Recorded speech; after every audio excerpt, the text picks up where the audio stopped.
from the creators of Relevant Magazine. This is the Relevant Podcast.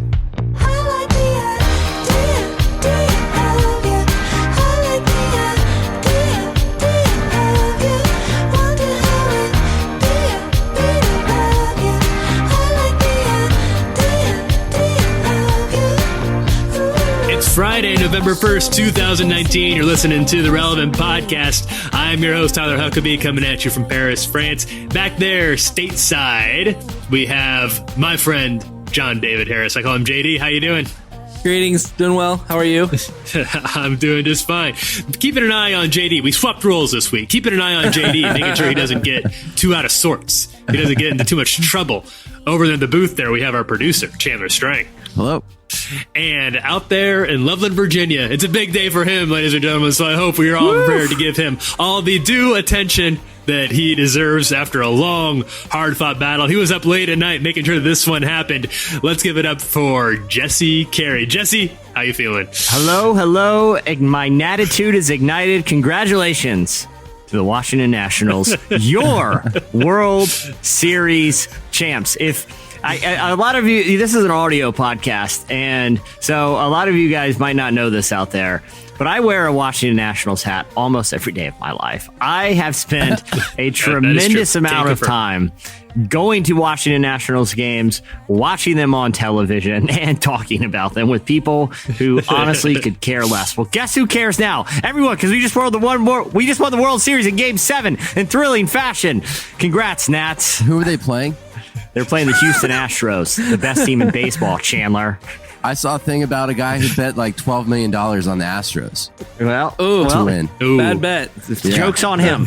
$12 million. There's some phrase about separating a fool from his money, and only a fool would bet against Juan Soto, Max Scherzer, Steven Strasburg, Anthony Rendon, and the 2019 Washington Nationals. So joke's on you and your $12 million. Tough. How much time of your life do you think you've devoted to explaining that your hat is not a Walgreens logo?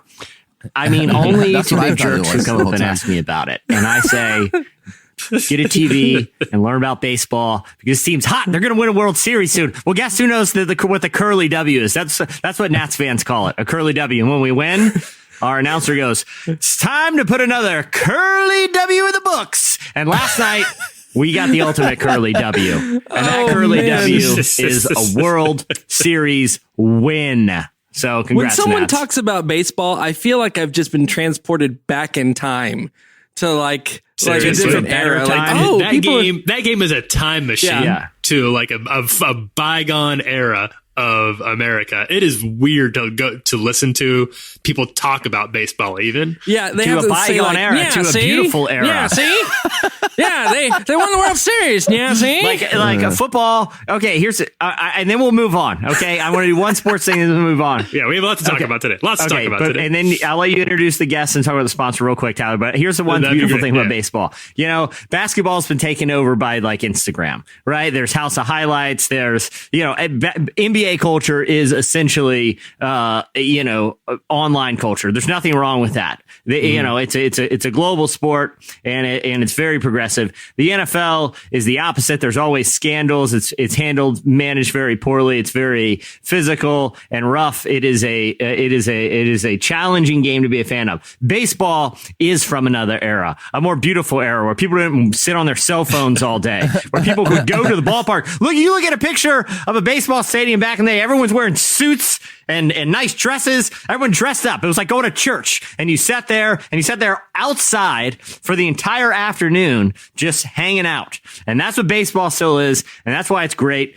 Go Nats. All right. Who we got on the show today, Hawk? Yeah. See, I have a lot of critiques of that. But before we get into this, man, we got a good one today. This episode is brought to you by Elevation Worship. They just released a brand new single called Never Lost. You're going to hear a clip from that later in the show. Also on the show today, this is going to be fun. Noah Gundersen is going to be joining us to discuss his new album, Lover, in his own faith journey. He was one of two people to release an album called Lover last month. I can't remember who the other one is off the top of my head, but we got the better one on the show today.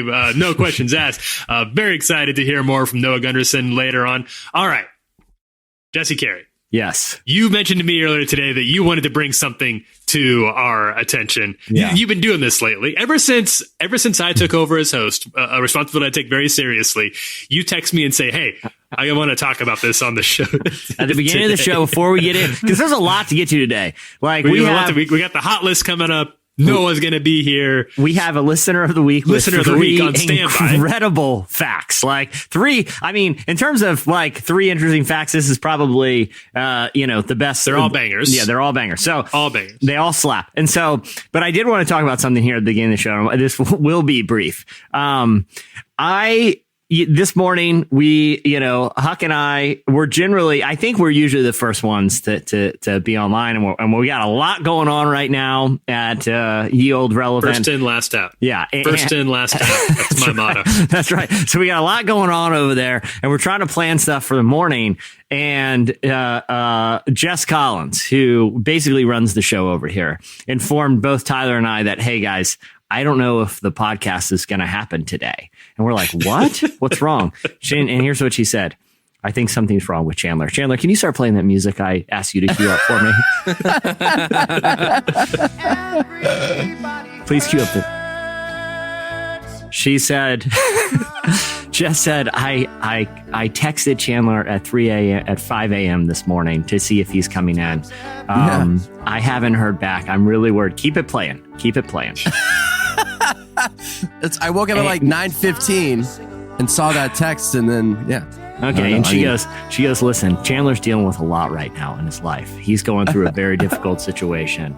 And no, she said this. I think she used the phrase emotionally drained. She literally said, I don't even know if he's coming in at all today. Chandler's very emotional. No, let me finish. She goes, Chandler's very emotionally drained. He's dealing with a very difficult situation. I was like, oh no, what is it? Thoughts and prayers up to my guy here. And Jess informed us that the emotionally draining, life-altering situation that Chandler was in was his car got towed yesterday. Yeah, which I'm not sure how I got taken to that place. It was definitely annoying and a bummer that my car got towed, but I almost didn't get it back. I almost didn't get it back yesterday, but it all worked out. So, I'm picturing Chandler laying in bed, with this song playing just on a loop, and he's looking at the number of a tow truck company, thinking about when do I even call them? How much is this going to cost? Why did I choose to park there? Chandler, what did you do to get your car towed? It's a racket. I just parked on the street, and that was it. I also got a parking ticket, which was pretty cool. You got a parking ticket as well. Hold on, Chandler. You're not even conceding your own wrongdoing. Obviously, you were parked in a spot you should not have been in. Well, as a good citizen, you could have said, I'm paying my debt to. But you said the words that leave your mouth are, "It's a racket." It is. Apparently, I was quote blocking a driveway, which definitely wasn't blocking a driveway, but some people just, they're not. So you could contest this one. You would take. You're ready to take this one. Are you going to take it to court? No, go to the man. I've already handled it. Yeah, for my experience, which is limited because I follow clearly marked parking laws. Tow truck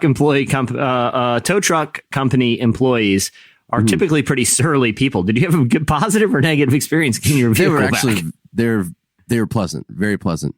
Oh, that's nice. I'm sure they're happy to take your money. I'm sure that they knew that I was not super pumped on having to pay $200 to get my car back. But here's the thing, man. I know you're going through a lot right now in your life. I know this is emotionally draining, and I know. I was wondering what that song about. I know, there's a lot of people rallying around you to get you through this difficult season with the car being towed and all. I'm good now. And I just want to let you know it was an annoying day yesterday. That we're here for you, and we're all here for you. And we were concerned you weren't even. That we were thinking, we just want you for the first time in a long time miss an entire episode because listen, life comes at you fast, Chandler. One day is everything going great. You're driving around, parking where you park. The next day you come out, burrito in hand, keys in the other, and you look and that car's gone. And all of a sudden, life takes that hairpin turn, and Oh boy, yeah. No, it was totally fine. If there's anything that we were taught is that we will face trials and tribulations, and you are walking through a valley right now, my friend. But I can tell you, on the other side of this time in the desert, things will get better. Things will get better. Man, it means a lot. It really does. In the meantime, I've started a GoFundMe to help Chandler get back on his feet in this difficult time. We've posted it over at relevantmagazine.com. Tweeted out the links and everything. Just, for the less than the price of a cup of coffee, you can really help turn Chandler's day and life around here. I hope everybody will go visit that. Yeah, he's trying to raise $200. If everybody who listens to this podcast just gives $100, then we can meet our goal.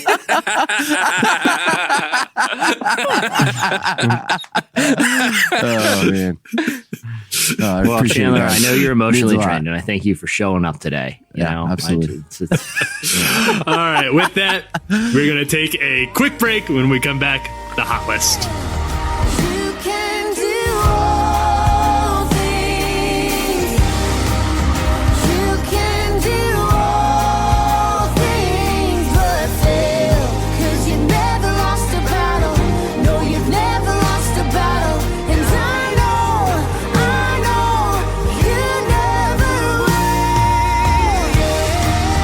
You can do all things.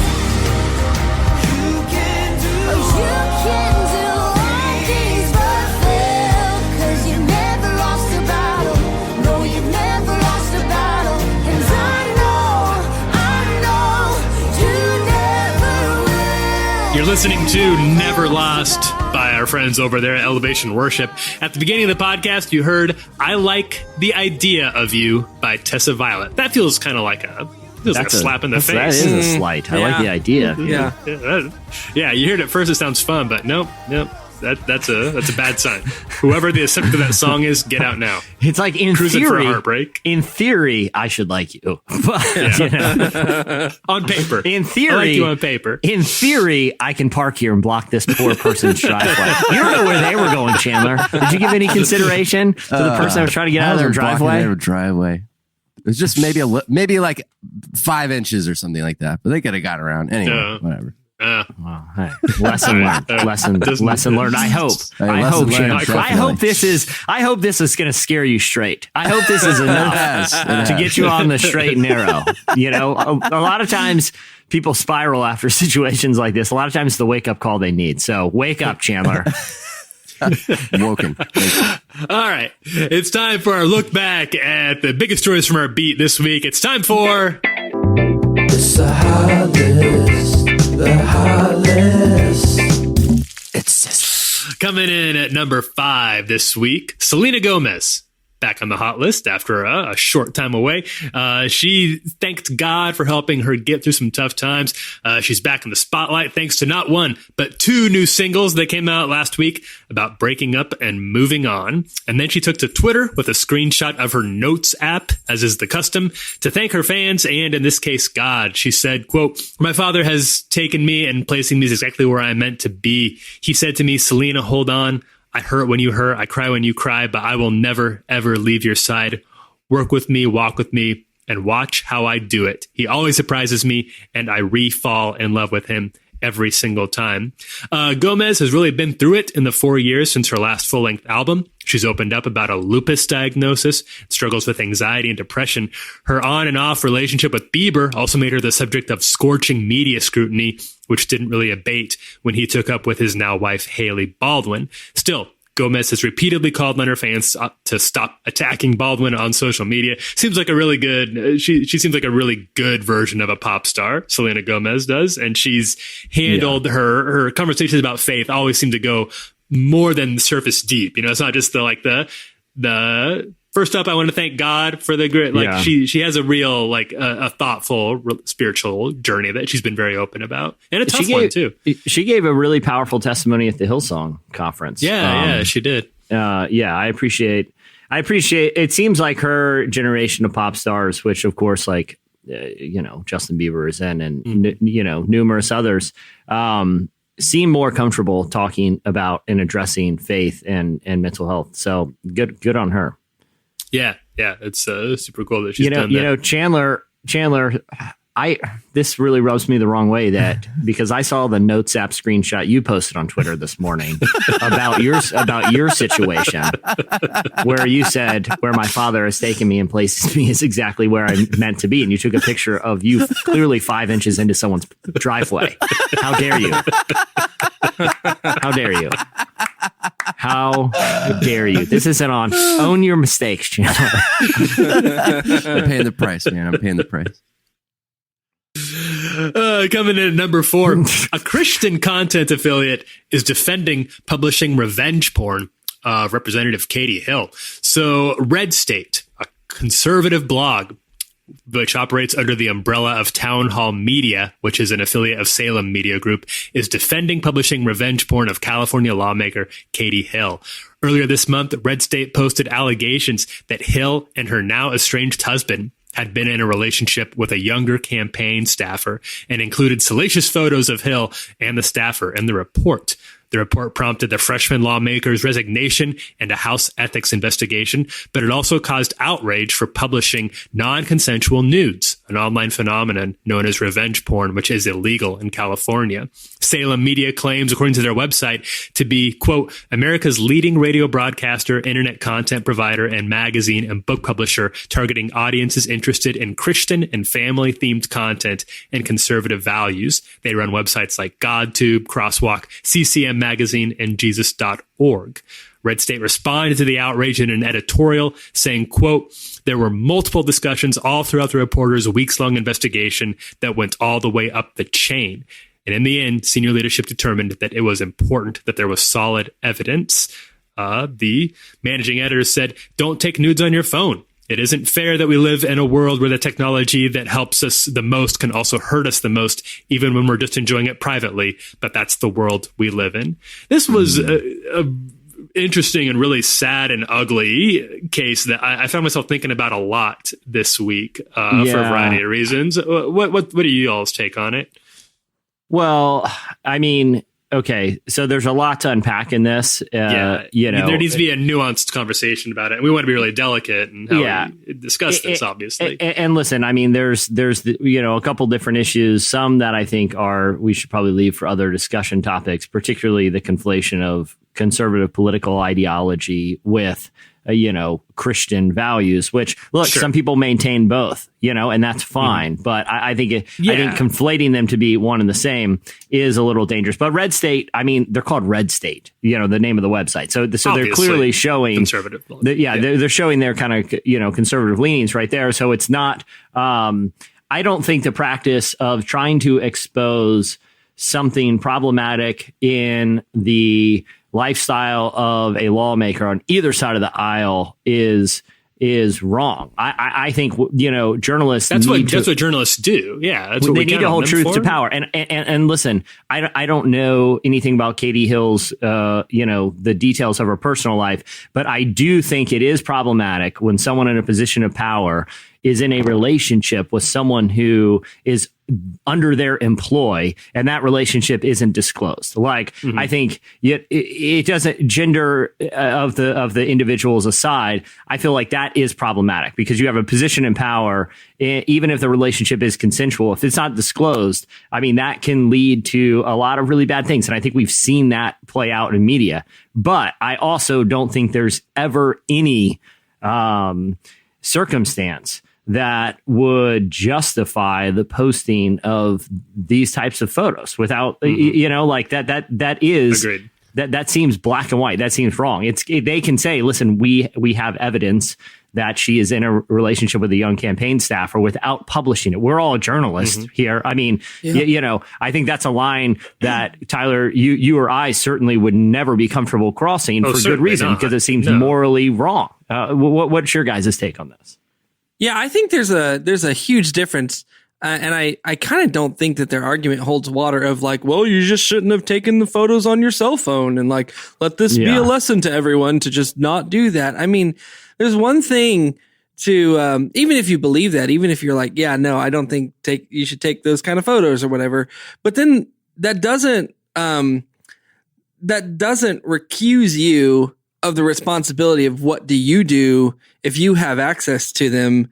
I think that's a whole nother if this is step. blaming somebody else for like, well, what was I supposed to do? You made me post these. That's passing the buck in a really gross way. Very weak. Yeah. It's a very weak argument, and I think it leads down to whole other paths where it's like you're wanting to set some sort of moral standard, or at least expose some potential moral failing or whatever in their mindset, and then for you to go about it by doing it that way. I mean, the medium and the message aren't fitting each other very well there. Yeah. It seems incredibly wrong and problematic, and the fact that they had weeks long editorial discussions about the newsworthiness of someone's personal photographs that of this nature, that should be a 1 minute conversation. Should we publish? Obviously no. Obviously not. Yeah. And I think too, you have a lot of people have pointed this out online, but I think it's totally true. There are many male politicians in both parties who've been caught in scandals at this level or far worse who did not resign. I think that Hill resigning, I think that was the right move. I think it was her decision to make. She chose to make it. I think that's an admirable, all things being considered, I think it sounds like she's trying to make amends for what was a real mistake on her part with this relationship. And I hope that helps set the standard for other politicians and just people in leadership, no matter what field they're in, to face the consequences for their actions as well. So I think that's good, but it does seem like there's sort of a different standard that she is being held to here that other politicians, particularly men, have not been held to on their own. So that's very discouraging to see, and it feels like the photos were definitely a part of that. So a frustrating decision from Salem on all accounts here, it seems like. Yeah. You said that it's illegal in California. Is it not legal or illegal everywhere? It is not illegal in every state. So I would have just assumed it would be. I think it is becoming illegal in most. Yeah. Right. There's kind of a wave of these laws that's being passed as the phenomenon is taken off a little bit. That's another wrinkle to this discussion is our country's legislators' inability to keep up with technology. No kidding. I mean, it's not just with quote unquote the revenge porn phenomenon. It's also when it looks at like copyright laws, when it looks at, the sharing of memes, legislators are often, instead of being ahead of the curve when it comes to making laws to protect the people that they elected them and they are paid to serve, they're often far behind and don't make decisions when it comes to technology until the horses have sort of already left the barn. So, but again, there's a lot to unpack in a single story. Mm-hmm. Yeah, it's a complicated one. Speaking of complicated stories, number 3, Letitia Wright is accusing journalists of editing out mentions about her faith in interviews. So this is an interesting one. Black Panther star Letitia Wright may be the highest earning actor of 2018. She is, but she still has a tough time getting her unedited thoughts about faith into her written profiles. In a recent tweet, Wright said that journalists have been editing her quotes so they don't include discussions about God. She tweeted, quote, "It's super cute when journalists/interviewers from magazines leave out the massive part where I give God the glory for the success/achievements in my life. Haha, I still love you and God will still be praised." The star has thanked God many times during her brief career. During her BAFTA award acceptance speech earlier this year, she credited God with her success, saying, "I identify myself as a child of God, and I can't get up here without thanking God." That is interesting to me, that's something that she has found to be a regular enough part of her experience with pop culture journalists that she felt like she had to call it out. Yeah, I mean, especially for us, because I feel like any discussion we have with someone, even like you, as you'll hear later, like someone like Noah Gundersen, who's on this, who you'll hear from, even though he in no way identifies as a Christian, he wanted to talk about faith. He wanted to talk about ideas about God. And I feel like even what we were talking about earlier with Selena Gomez, like for I don't want to paint with too broad of a brush, but in a lot of cases, celebrities are becoming increasingly comfortable talking about their ideas about faith. And I think that's a positive thing.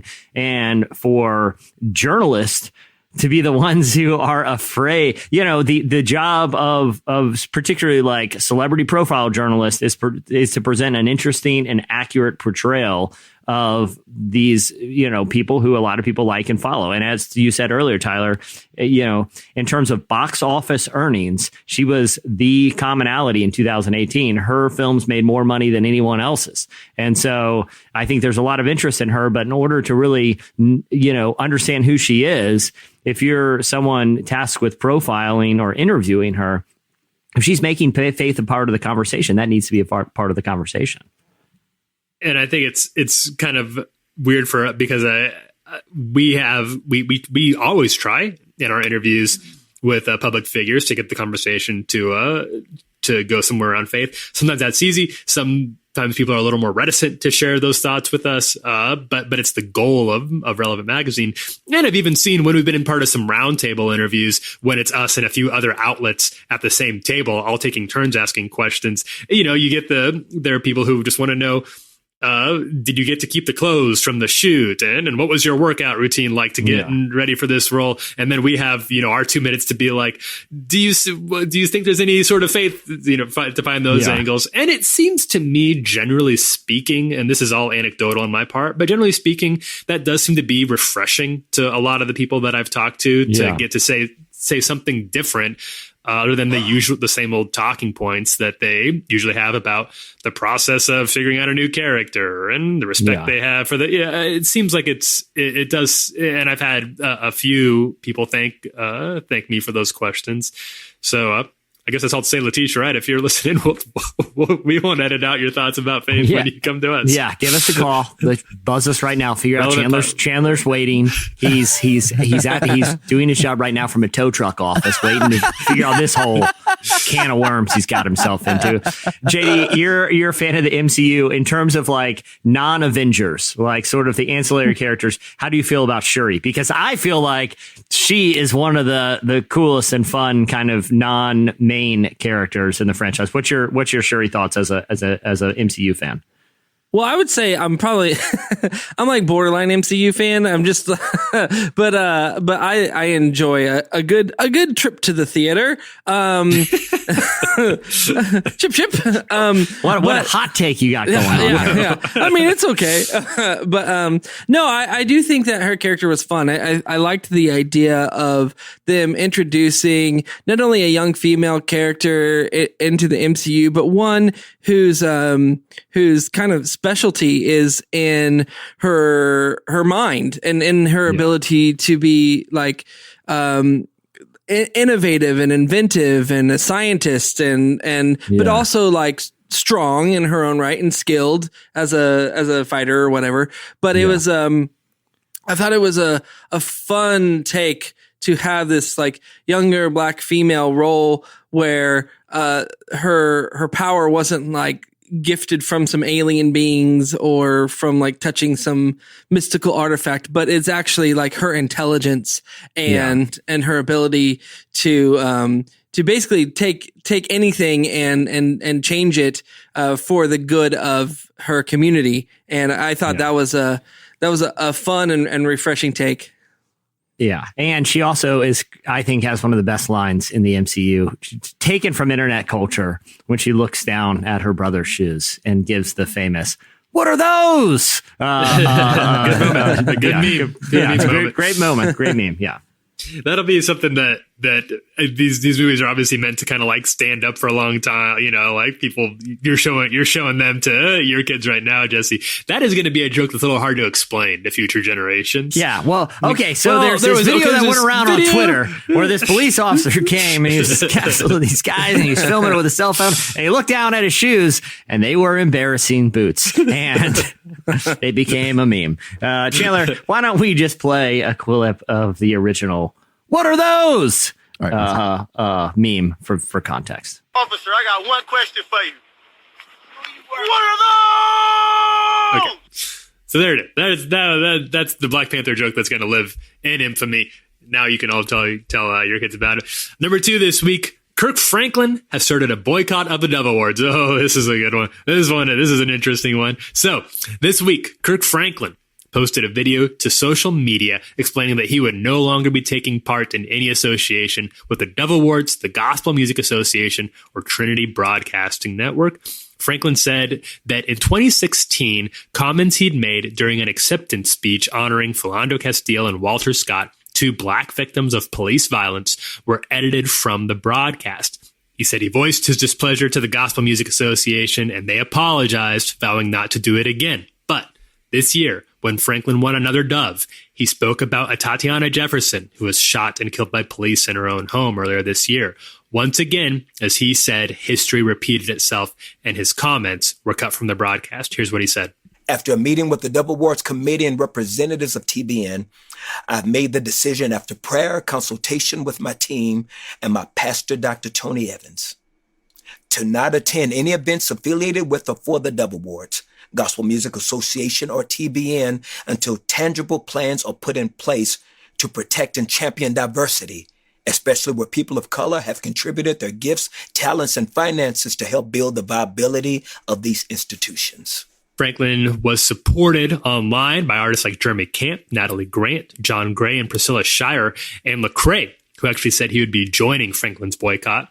In a statement, Jackie Patillo, the president and executive director of the Gospel and Music Association, said, quote, "We accept the responsibility of our error.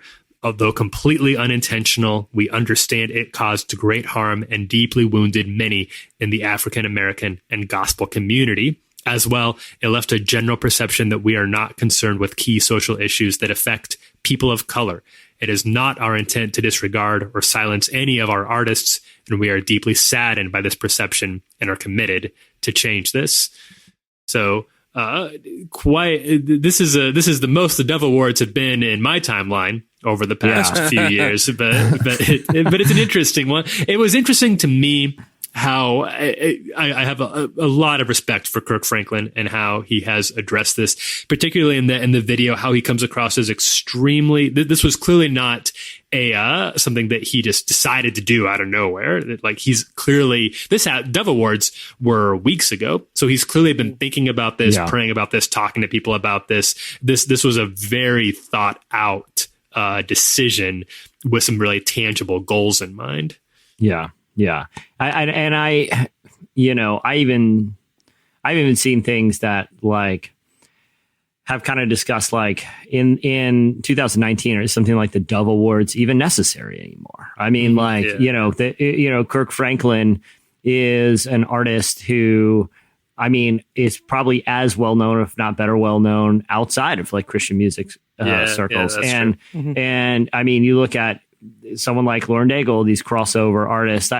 I think this, in addition to highlighting what you just said, Tyler, which I think is incredibly important, which is addressing issues that are important to Christians in diverse communities. I think it also kind of highlights kind of, the need or lack of need for a quote unquote Christian music industry when, more and more artists are finding acceptance because of the things we were talking about earlier in this podcast of artists being more comfortable talking about faith, in kind of quote unquote mainstream music, and the delineation between what makes something Christian music and what makes something not is blurring further and further.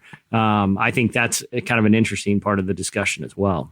Yeah, I think the difficulty in that would be you have on one hand this the previous story we talked about where she would get up there and she would speak about her faith and to a secular audience and in a secular ceremony like situation, and they would cut that part out. And now you have Kirk Franklin in a Christian scenario, and they're cutting out where he's trying to address like very real worldly conditions, and they're cutting this out. And it's almost like even though both sides are willing to reach across the aisle for their own gain, they don't seem to be reaching across the aisle and allowing the artist to be the full representation of themselves. So that would be the only thing that I would like. No, that's a good point. Be a little like just calling both sides to be better at that. Like if Lauren Daigle keeps crossing the aisle and like winning Grammys and stuff, that's great.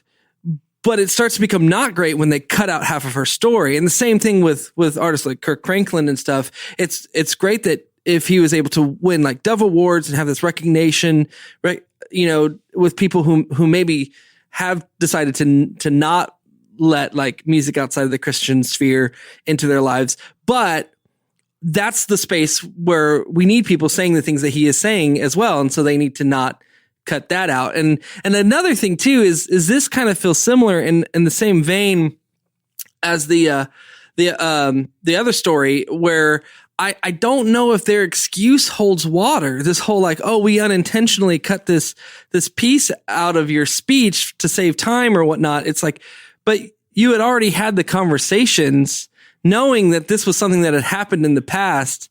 Mm-hmm. And so you're telling me that when you're scrubbing footage, trying to figure out what time to cut, you just happen to cut that same exact like moment out. Like, I don't know. Like that's a real bad coincidence. And even if it was a coincidence, why weren't you thinking about that when you were scrubbing for footage or like watching the real time play clock and stuff? Why wasn't that on the forefront of your mind? It shows negligence, I guess, in that case.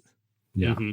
I think, we have to cut stuff down for time or as often the case in the magazine, space all the time. But I think when you're doing that, you're cutting out the stuff that you don't find to be relevant. That's not important to the story, that doesn't have a lot of, and that can be a tough call sometimes. But I don't think there's really a world in which people were more interested in getting another, thanks to God and my family, but where that would be like more interesting than Kirk Franklin's thoughts about an issue that is towards the top of the most important issues facing the U.S. right now, and an extremely controversial one. Well, particularly because he had the conversation with the Dove Awards before it said, please don't cut this content. Yeah, I mean, it's like, it's one thing the first time it's like, well, we're cutting here and there, and this is just the judgment call we're making. He specifically told them he didn't want them to do that again.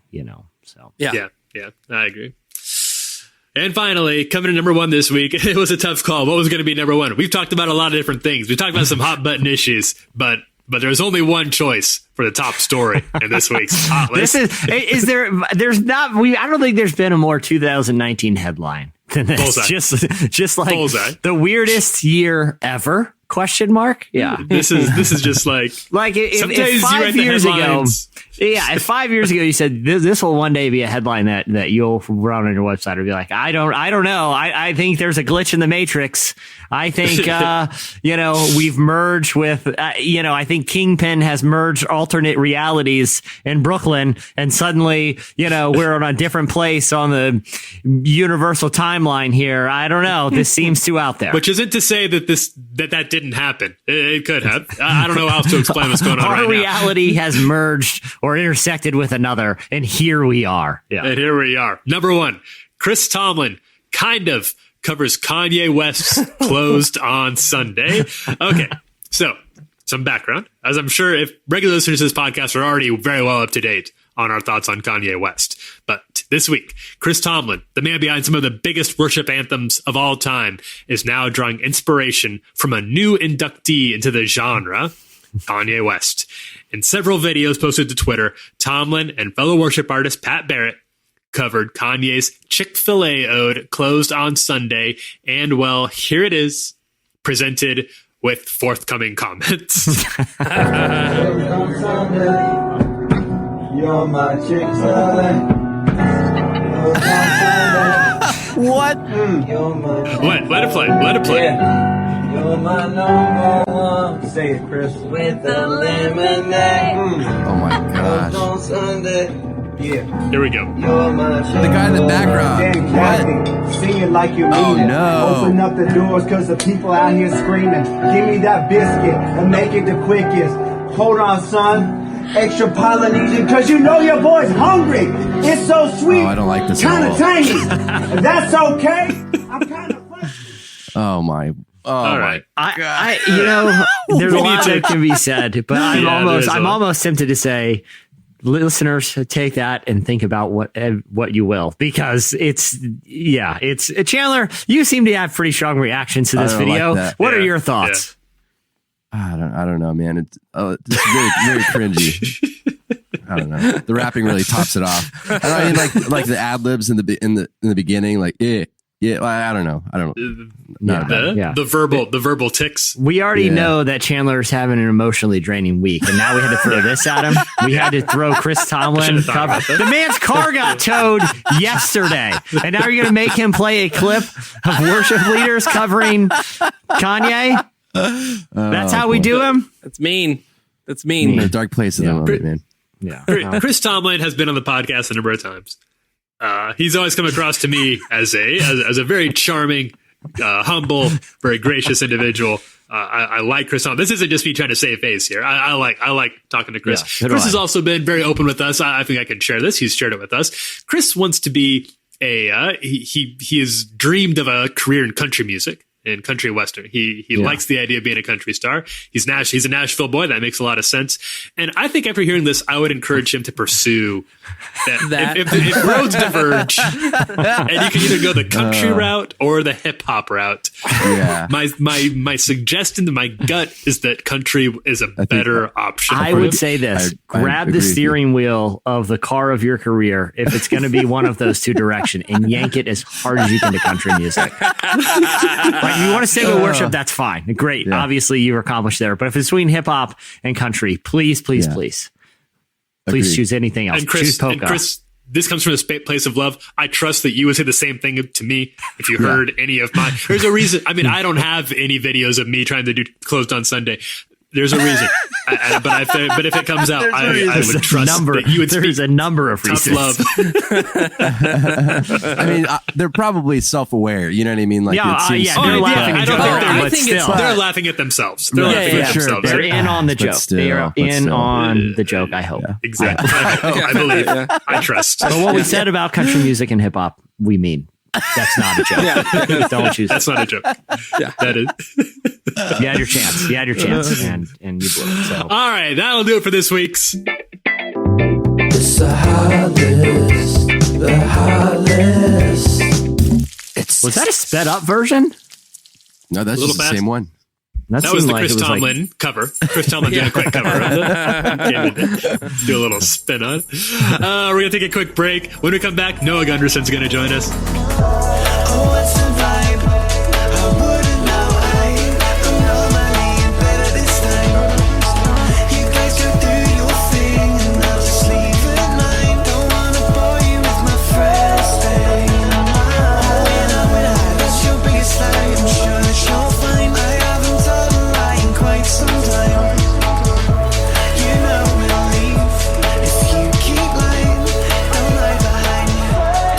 You're listening to Frail State of Mind.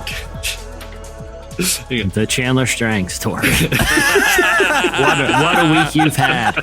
What a week you've had, soldier. That one goes out. That's one goes out to my man Chandler Strang. He's going through it right now, ladies and gentlemen. He can get it. Means a lot. GoFundMe. I'm looking right now. We are at $2. No, I think you read it wrong. Somehow we're at -2 money. Somehow this GoFundMe is the first ever where Chandler's actually going to lose money. I don't know how that works, but right now GoFundMe is deducting money from his account. I started this GoFundMe, and Chandler, you owe me $2. You can find me on that. Maybe next time. Maybe next time, just don't park in that guy from that person's driveway. Maybe that would have resolved this. And you know, the irony was he parked there and he ran into Chick-fil-A, to grab. He's like, breakfast is they're almost done serving chicken biscuits. And he runs. And then he got to the door and he's like, closed on Sunday. No, the irony. You're like, it's like one of those really dark chapters in Pilgrim's Progress where he's going through like the swampland of despair. That's where you discouragement. Yeah. Noah Gundersen is a singer and songwriter who's recently appeared on NPR's Live Sessions, the Paste NYC Studios, Rolling Stone's Songs You Should Know feature, and is currently on tour for his album Lover. Jesse, you recently spoke with Noah about the album and his own journey with faith, doubt, and hope. Yeah, so I was really excited to talk to Noah Gundersen about Lover. I love the album, but I also wanted to talk to him about his religious upbringing. And he has a really interesting story His parents kind of were involved in the church, but they kind of got involved in kind of a culty side of the church. And he ended up later in life leaving faith altogether and considering him an atheist. But he did kind of describe his songwriting process as almost of a religious type of experience. Here's how he described it. Like I grew up super religious, and we can talk about that if you want, but I'm no longer in that space. But there's something about the process of making art that is the closest thing that I've come to in my adult life to spirituality, because it does feel like it just comes from somewhere else, and I don't know where that space is. And I just try to let the spirit move to like kind of use the Christianese. But it's a very strange kind of mystical process. Yeah, it was interesting to hear him kind of describe it in those terms, because so much of his context for a lot of deep things happening are in faith. And he also opened up about how his religious upbringing still, even though he no longer considers himself religious at all, still informs his art and how he thinks about the world. Those deeply ingrained ideas and expectations that I think a lot of it is, when you attach like a value to purity, and then you kind of assign that to God as well, and it gets all this kind of blurry hierarchy of love. That stuff that I'm still kind of sorting through, and it's affected all my relationships. And thankfully I have a wonderful therapist. It's funny because, the way he grew up, was it really kind of the era of like purity culture? And his album is called Lover, right? So he writes a lot of songs about relationships, but he can't escape how, sort of almost like the baggage he still carries from some teachings that he was taught when he was young. And one of the interesting things while we were talking was he had seen, this is years ago, this is prior to Joshua Harris, the former pastor who wrote the book I Kissed Dating Goodbye at a very young age. This is before Josh Harris sort of renounced his faith publicly, but it was around the time that Josh Harris apologized for some of the ideas that he wrote in I Kissed Dating Goodbye and kind of renounced them as relationship philosophy. And interestingly, Noah Gundersen, saw this and was so moved that he actually reached out to Josh Harris, and they had a little exchange. And, the experience made him think a lot about the idea of even forgiveness. And here's how Noah described that experience. I guess when I saw that post that he made about, apologizing for the book, I'm like, man, that's just so cool. And I want to try to attempt to practice forgiveness in that space where, like, yes, he fucked up a lot of people's heads, but, he was also 20-something kid who didn't know anything either. So, yeah, all that being said, I just kind of reached out to him on Instagram and just tell him, like, I appreciate that. I think it takes a lot of courage. One of the things he kind of wanted to set the record straight on is, and there's more to this interview, and we hope to unpack it in a kind of a written piece later. But, he has talked a lot about his upbringing and kind of some of these more radical circles that even kind of got cultish at times.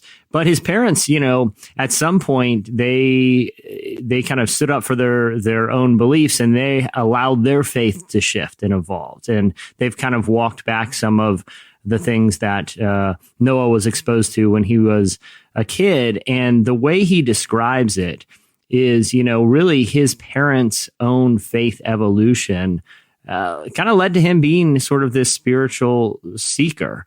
And here's how Noah describes that sort of experience in his life. I grew up going to a lot of different like house churches and kind of non-traditional spaces. A lot of like pretty charismatic, like faith healing and prophecy and speaking in tongues and all that. Like that was my introduction to Christianity as a young kid. And then we kind of started hopping around from a lot of different churches, but my folks were always pretty suspect of the power hierarchy in churches. So we'd go to a place for like a month or so, and then eventually like my dad would get disillusioned with the pastor or just the whole system, and we'd kind of go somewhere else. And then I grew up after that, kind of just like playing in different church worship bands and stuff. And throughout that whole process, like my folks were evolving, and they had a few things happen while I was a teenager that I think really kind of just shook some of their ideas. And thankfully, instead of doubling down, they were like able to re-examine, which is, I'm really grateful for, because I think that's kind of established my kind of seeker identity, like just wanting to make sure you're never getting too like stagnant in your ideas. And they were super instrumental in that in that worldview for me. I think that's he has such an interesting backstory. And one of the other things that I wanted to talk to him too is like when I'm listening to his music, you can hear a lot of different influences. You hear like some Jeff Buckley, some of these really great singer-songwriters. You hear some Bob Dylan. You certainly hear some Neil Young, but also more contemporary stuff like, Dashboard Confessional and some of the stuff that was sort of almost like Christian adjacent, even though he is in no way a, Christian or religious artist. There are, just to be forthright, there are songs on the album that have explicit lyrics. But you also hear, bands like influences from like what I thought was like Pedro the Lion or people like that were popular kind of in the time that he was growing up in and around the church. So I wanted to ask him if he was influenced by some of the Christian artists that a lot of us, or just kind of progressive artists that were kind of Christian adjacent, if they were like influential for him. And his answer really, really surprised me, of who some of the artists are that influence Noah Gundersen, one of these, this critically acclaimed singer-songwriter, who some of his influences are and who are some bands that he's actually revisited and still digs a lot. Here's what he said. My folks were pretty conservative in the early days, to the point where like I wasn't allowed to listen to, non-Christian music. So I'm very familiar with the Christian music world. Like I think my first CD was a Carmen CD. Remember that guy? So like an Italian, Italian singer guy. Yeah. He would do these concerts. Is he? Yeah. Oh my God. I gotta go down like a YouTube rabbit hole. Dude, but I've done one recently, and it's block out an afternoon though. I'll say that. Oh my God. I remember that was like one of my first concerts. He would do these free concerts at like an arena, and then like halfway through, like basically do like an offering, and like people would just like go around, either like had staff going on with like 5-gallon buckets and be like throwing cash in. I have no idea how he did that and made money. But anyways, like, so that world, like, grew up with the Newsboys and DC Talk and all that stuff. I actually did a deep dive on Newsboys the other day, and some of those songs actually hold up. They're pretty rad. But, and then like, I remember I had like an older friend who introduced me to like Pedro the Lion, and, that was, I think that like, It's Hard to Find a Friend was like one of the first records I remember listening to and having an experience like what we were talking about earlier, like this guy is saying something that I don't have the words for. Yeah. And that's something I want to do. Yeah. Interesting ideas, but you heard it here first. Noah Gundersen still digs the Newsboys. So, hey, go check out the album Lover. It is one of my favorite albums, actually in a long time. Start with the song Lose You, a really great single. You will not be disappointed. And thanks for Noah Gundersen for being on the show with us. That was Noah Gundersen. Next up, Listener of the Week. I hang my head and feel the oxygen drain. I think about you walking on the stream, and it all brings me back here. I'm Harriet Tubman. I come to bring you to freedom. Guide guided by the Spirit. You got to be miles away from here, for don't trust in God. If I'm free, they should be too. She led them to salvation. I'm gonna go get him. Do you know what would happen if you got caught? From Focus Features. I pray for God to make me strong enough to fight. Witness the inspirational true story of Harriet Tubman. God don't mean people to own people. Harriet, her time is now. Now playing. Rated PG-13. Some material may be inappropriate for children under 13.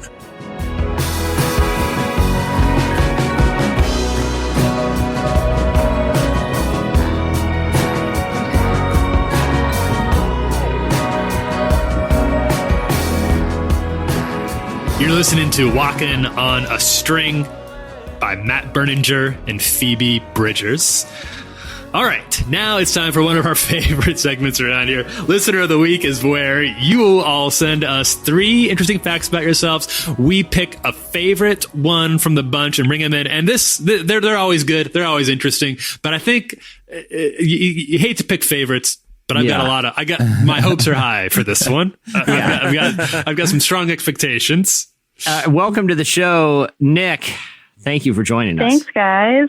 I'm happy to be here. So Nick, you have sent us a lot of various facts, and I have chosen 3 out of the things that you've sent to us, and I can't wait to get into them. But first, tell us where you are calling us from. Well, I am from Elmira, New York. I'm like so out of breath. As I told you guys, I am on my niece duty, and wouldn't you know it, as soon as you guys called, she woke up. So I just heard pretty happy child down the stairs. So, but I'm from Elmira, and yeah, I think the biggest fun fact is that I am, Chili's loyal here. So, all right. So all right, let's get into this. Okay, we want to jump right in right there. You work at a local Chili's there, and we wanted to have you on before, but it interfered with the time that you're supposed to be at Chili's. And what you said in your DMs to us is that you were outraged one day, totally outraged that the trader on the phone on in the producer booth right now would choose to go to Olive Garden on occasion over Chili's. Yeah. Nick, this is your chance to clear the air. What do you have to say to Chandler? Listen, Chandler, I'm in the Chili's run 7 years deep. Okay, so I don't. Wow. There are no excuses. Oh wow. No excuses to trade loyalties. Yeah, well, the Chili's in Orlando is kind of far, so sometimes kind of far. Hey, sometimes love is worth it, Chandler. Sometimes you make concessions on both sides. They're the ones bringing you out hot queso. It is worth it, Chandler. Listen. When I am not able to work at the Chili's that I work at locally, I hop in my car and I drive 40 miles to the next one in my district. Oh wow! And I was there. 30 miles. Oh wow!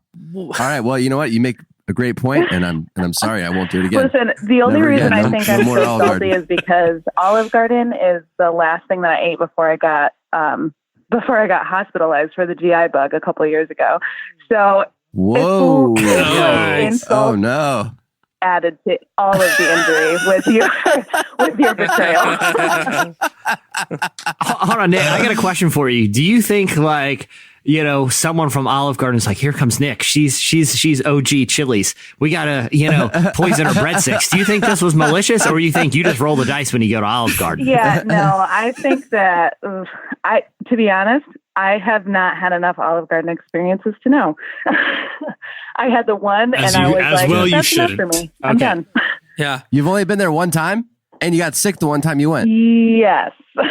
I've only eaten there once. Wow. Wow. And I mean, I have my suspicions. That's a good point. She only needed one time to know I'm about Chili's. I'm a Chili's person. Failure, right? I mean, if I got food poisoning the first time I went to Olive Garden, I probably wouldn't go back too. So I don't blame you at all. That's exactly right. I'm a quick learner, so I knew what was best for me. Yeah, Nick, I got a question, because you're talking about people who, as you know, have talked about Chili's and have talked to corporate Chili's and have talked all things Chili's. Now we have an insider. If someone is listening right now and they're like, I got a hankering for some Chili's, they're back on the Chili's train. What would you suggest that they order? Like this is the scenario. It's someone reasonably hungry, but it's in the middle of the day, so they kind of got to get in and out for the lunch thing, but they're pretty hungry. What do you recommend as a Chili's insider? Oh, that is the hardest question, and everybody that comes in asks me. So honestly, Man, if you have to choose off of the lunch menu, then I would say get one of the soups. They vary by store. So since I'm in the north, we have the best New England style clam chowder, which you wouldn't think to have at Chili's. It's kind of a wild card. I'm like, okay, weird, that sounds good. Clam chowder, Sounds good. whatever. I'm going to go with it. And I think the double burger would not disappoint. It would definitely not disappoint. The double burger. Ooh, that sounds really good. Yeah. Nick, I'm getting hungry. I'm getting hungry right now. I know. But if you aren't in if you're not in a time crunch, not because of the kitchen, because the kitchen should be pretty fast, but because this one just takes a little bit longer to digest, you've got to try the Boss Burger. It's the best. Boss Burger. The Boss Burger is a half-pound burger, and you get basically every meat in the kitchen. You get like brisket, jalapeno cheddar smoked sausage, bacon, all that stuff. There's bare minimum veggies. It's really, really good to just really put you down for the rest of the day. Oh, my mouth is watering. Oh man, yeah, that sounds every. wild. I like how it's described as what's in the Boss Burger. Every kind of meat in the kitchen at the moment. They just slam it between two pieces of bread, and yeah, that sounds incredible. That's awesome. Well, I'm going to eat a Boss Burger today. Okay, you have two other facts I want to get to. This one, Nick, and I think you've made amends since this, but there was one point in your life where you stole an Amish buggy. What's the story behind this grand theft buggy? Okay, so yeah, before we take this and run with it, let me just be very clear. Amish buggies, where I grew up, not hard to find. So that kind of makes my story a little less interesting. And I didn't take a horse. I just took the buggy. It was me. It was myself. How did you do that? And did you carry it yourself? We had the buggies, they have like these little posts that go out in front of them. So there are two of us on each of the posts, and we just picked it up and ran down the road. And that was the biggest highlight of my college career, I think. Did you just drop it at the end and leave it there, or like did you get caught? Or? My favorite part of the whole thing was that we left it in somebody else's backyard. So I mean, it's a scary thing to wake up and notice that your buggy's missing, right? But scarier still. Oh yeah. You wake up and there's an Amish buggy in your backyard. Like, you know that it's not yours, but you have no idea where it came from. So how to get there? Yeah. And there's no horse. It's like. Yeah. So did you ever resolve this, or because you said in your DM, it's okay because I'm a new creation now. So I believe that you've made it right with God. I believe you've made this grand larcen right with our God. But did you ever make it right with the yard owner or the buggy owner? Sometimes forgiveness just happens between you and the Lord. And I think that I'm pretty forgiven. I don't need to reach out to the buggy owner because my walk is my own. Yeah, that's right. And I moved out of that town, so I'm not worried about it. Well, you know what? If they're listening to this podcast, the irony is they probably won't or can't because for religious reasons. But if they are, is there anything you would like to say to this buggy owner? We're going to let you clear it out right now, Nick. Yeah. Well, I can say that I will never, ever, ever steal a buggy again. And I think that's a good lesson learned. Learned your lesson. So sorry that's repentance. Any emotional damages I may have caused.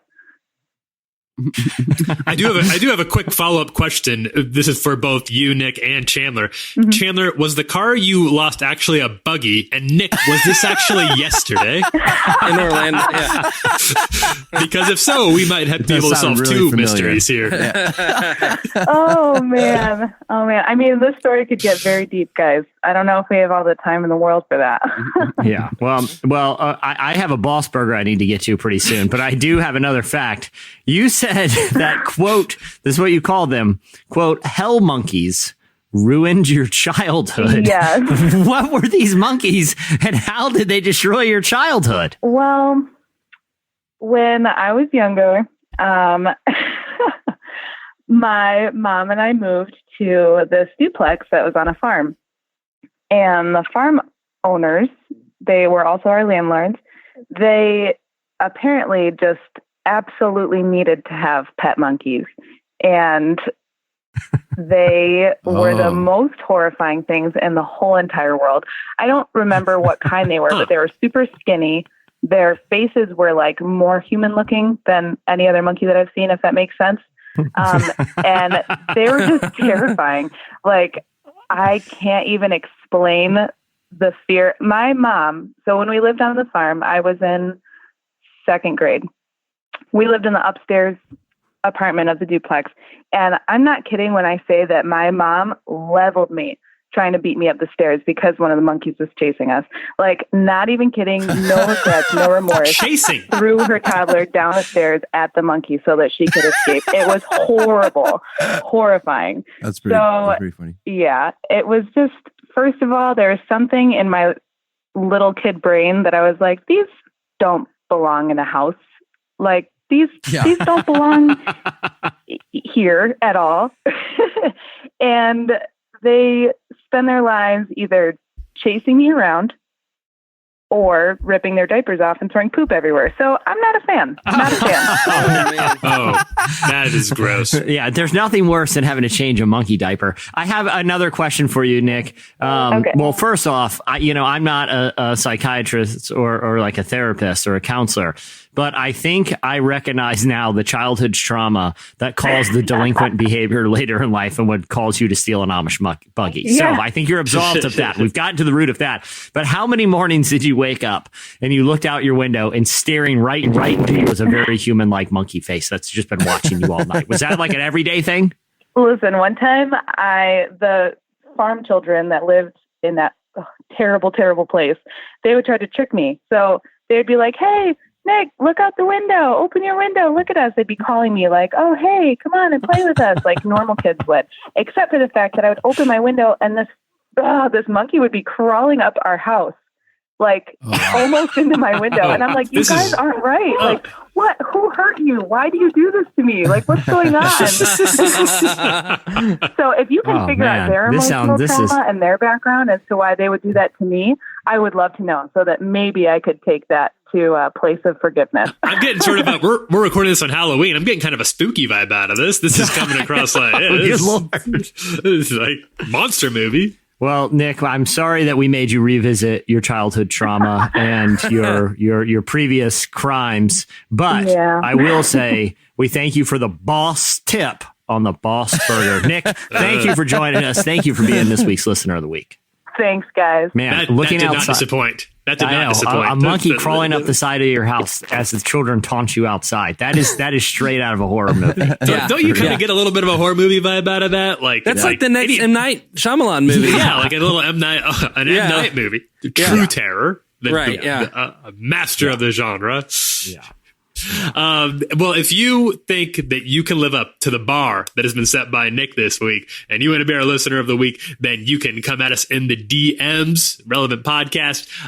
Give us some interesting facts about yourselves. If you can connect them to a story, that's what we're really looking for here. We want some good yarns, some good narrative for you to share with us. Or Chili's tips.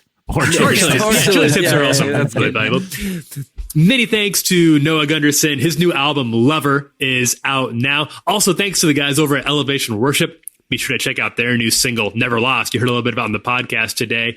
Also, make sure you check out our new podcast for church leaders. It's called That been doing a really great job with that one. If you're interested in church leadership, or if you just find the idea of church fascinating and important, which I think a lot of our listeners do, you got to check out Called. Really, really impressed with the product that is coming out of that one. Also, subscribe to our print magazine. We're putting the final touches on issue 102. If you hop on pretty soon, then you'll be able to get it in your inbox after you subscribe.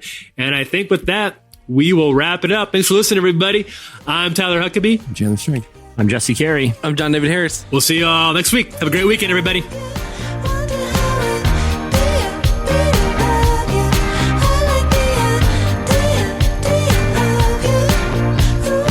Thank you for listening to the Relevant Podcast.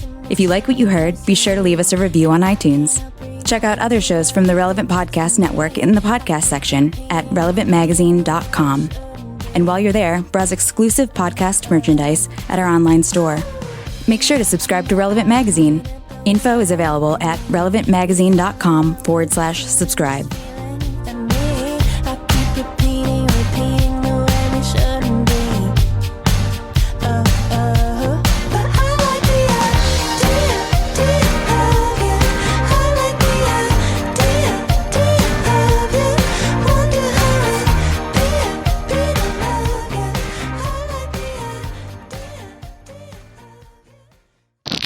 time to put another curly W in the books. Relevant Podcast Network. Time is precious, and so are our pets. So time with our pets is extra precious. That's why we started Dutch. Dutch provides 24/7 access to licensed vets with unlimited virtual visits and follow-ups for up to 5 pets. You can message a vet at any time and schedule a video visit the same day. Our vets can even prescribe medication for many ailments, and shipping is always free. With Dutch, you'll get more time with your pets and year-round peace of mind when it comes to their vet care. Go to Dutch.com to get vet care that is always there for just $92 a year.